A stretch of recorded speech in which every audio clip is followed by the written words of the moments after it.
አንድ አራተኛው የኢትዮጵያ ህዝብ ድሃ ነው እና ወጣት። ስለዚህ አፍሪካ ጋር እንዋጋለን ከተባለ ብዙ ሚሊዮን ማሰለፍ ይቻላል። በተደጋጋሚ ኑና መከላከያን አጠናክሩ። በመጨረሻም በድብቅ የተደረገው ለምስኪን ኢትዮጵያውያን የተደገሰው የጠቅላዩ ድግስ አፈትልኮ መውጣቱ ብዙዎችን እያነጋገረ ሲሆን ይህም ከሰሞኑ ለተጠናከረው አፈና ዋነኛ ምክንያት መሆኑ ተገልጿል። ዝርዝሩን በጋራ እንቃኘዋለን። አረ ቆርጣ ነው ያነሳችሁ ቦርብራ በስማ በጣም በአስቀያፊ ሁኔታ ነው።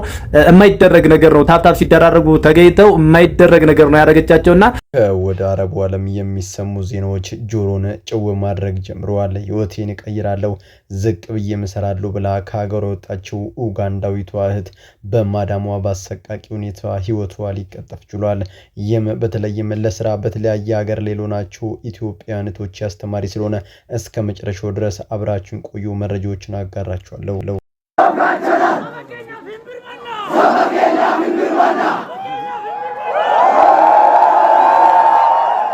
በመጨረሻም በወለጋ ህዝቡ ግልብጥ ብሎ ወጣ። በዚህም ሽመልስ አብዲሳ ከፍተኛ የተባለ ትችት የገጠማቸው ሲሆን ምን ተፈጥሮ ነው? ዝርዝሩን ይዤላችሁ ቀርቤያለሁ።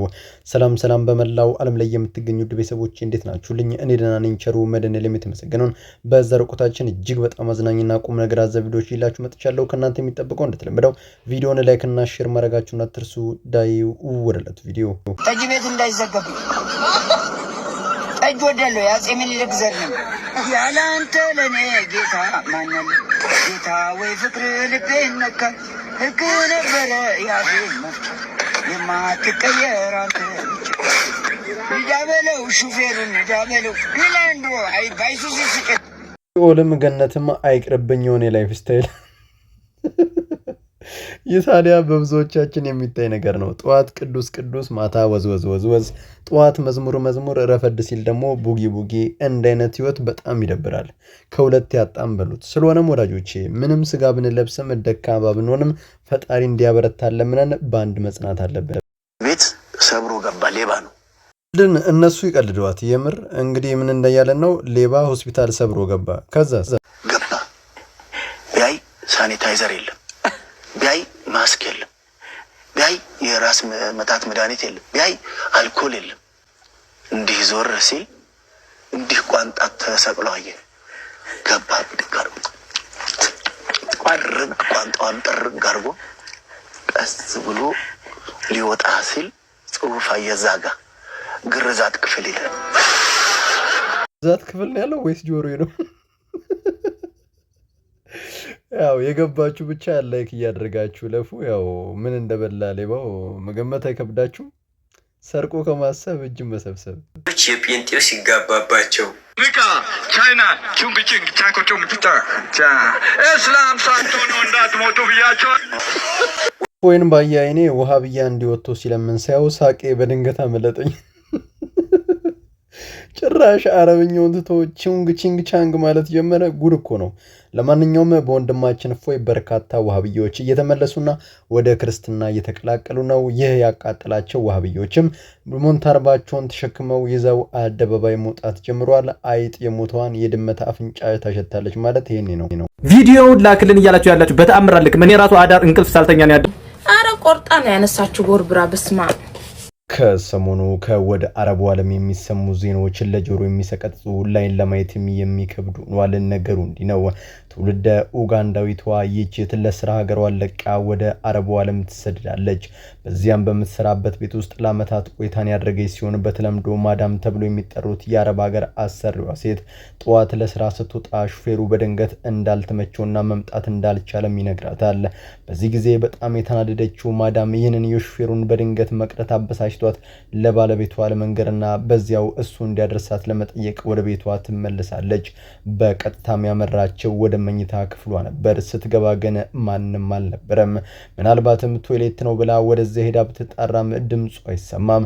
በኋላም ሰራተኛዋ ክፍል ሄዳ ልትጠይቃት ስታመራ ድምፅ ትሰማለች። በሩን ከፍታ ስትገባም ያየችውን ማመን ያቅታታል።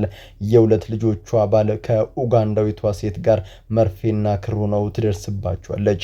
ከዚህ ከዚህ በኋላ እሱ ማስወጥቷ ሰዎች ጠርታ ባሰቃቂ ሁኔታ የሰራተኛዋን ህይወት እንዲያልፍ አድርጋለች። ከዚህ ምን እንማራለን? ኢትዮጵያኖች እባካችሁ ኮስታራና ቆፍጣና ሁኑ። ለአረብ ሀገር ወንዶች ፊታችሁን አታሳዩ። በምንም ታምር አብሮ ለመተኛት ፍላጎት እንዳያድርባችሁ። የዝሙት ውጤቱ መዘዙ በእጅጉ አስከፊ ነውና ፈጣሪያችሁን ከፊት አስቀድማችሁ ትኩረታችሁን ስራችሁ ላይ አድርጋችሁ ለመኖር መክሩ። የሰው ሀገር ላይ ለናንተ የሚቆም ህግ የለም። በተለይም በሳውዲ እናም ጥንቃቄ ይታከልበት።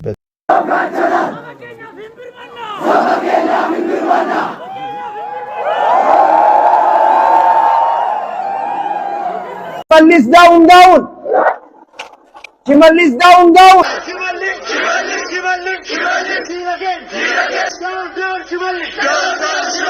በመጨረሻም በአንዳንድ የኦሮሚያ ክልሎች ወጣቶቹ ግልብጥ ብሎ መውጣት ድምጻቸውን አሰምተዋል።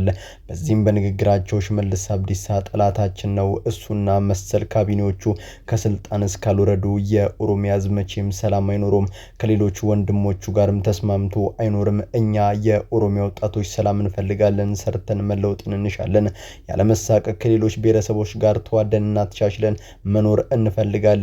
ይህ እንዳይሆን ግን ጠባጫሪ መልእክቶችን እያስተላለፉ ምስኪኑን የወውን የኦሮሚያ ወጣቶች ይጫወቱበታል። ሽመልስ አንድ ሰው ነው፣ እኛን በፍጹም አይወክሉም። ኦሮሞ ገዳምቡላ በስርዓት በህግ የሚተዳደር ህዝብ ነው ያለን። ለተራባ ጉራሽ አቶ ለወደቀ ለጋሽ። በዚህም እኛ እንዳሻን ተከሳክሰን ኖረናል።